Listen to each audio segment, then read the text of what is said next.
the nature of the ultimate revolution with which we are now faced is precisely this, that we are in process of developing a whole series of techniques which will enable the controlling oligarchy, who have always existed and presumably always will exist, to get people actually to love their servitude.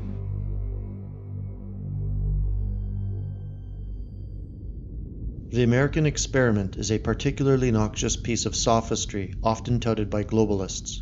According to a recent column by the New York Times' David Brooks, importing people from around the world is an endeavor to which as Americans we devoted our lives. In fact, this devotion holds the nation together, even through the current dark Trumpian age. Brooks is outspoken in his desire that a contemptible dying white America give way to a thriving brown superpower, a destiny he attempts to confuse his audience into believing that it was always intended to fulfill. It's hard to dispute that our lives have been devoted to a globalist experiment. However, did we ever provide our consent? Never, since people are reticent to wager the survival of themselves and everything they hold dear on the outcome of an experiment. Wherever possible, civilizations follow precedent to ensure their survival. Since it worked in the past, it should work now has always been a better maxim than this country could destroy us, but let's give it a shot. In the past, America was no exception to common sense. The modern historical narrative erroneously portrays the founders as embarking on a grand experiment which continues to this day.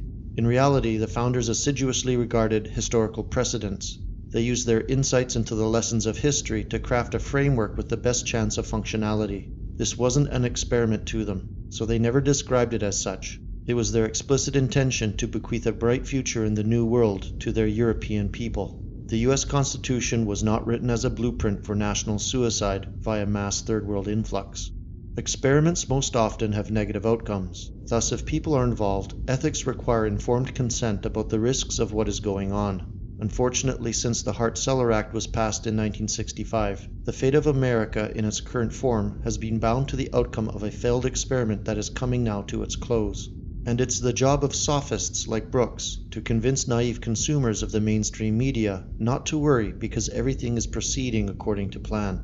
Although his surname might obscure his ethnic background, Brooks's agenda points to his true identity, and while he marks himself as a moderate conservative, he is of the tribe. This particular kind of globalist is a far different breed from sheep globalists like George W. Bush.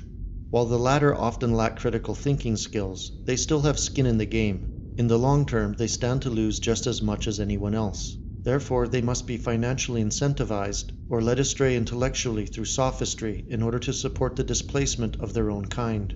The primary defining feature of Semitic globalists is that they tout this philosophy to everyone else, while maintaining a deep socio-political loyalty to their own ethnicity. In the case of David Brooks, his son served in the Israeli Defense Forces because it was the right thing to do.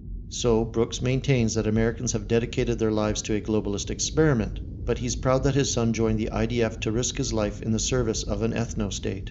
This then brings us to another signature characteristic of these globalists. They seem totally unaware of their galling hypocrisy. And sadly, it is this demographic which wields virtually unchallenged power over our political, financial, and media institutions. It is the task of the new right to bring attention to these insufferable people and their destructive contradictions because no one else will. The continued advancement of their agenda will be to everyone's fatal detriment.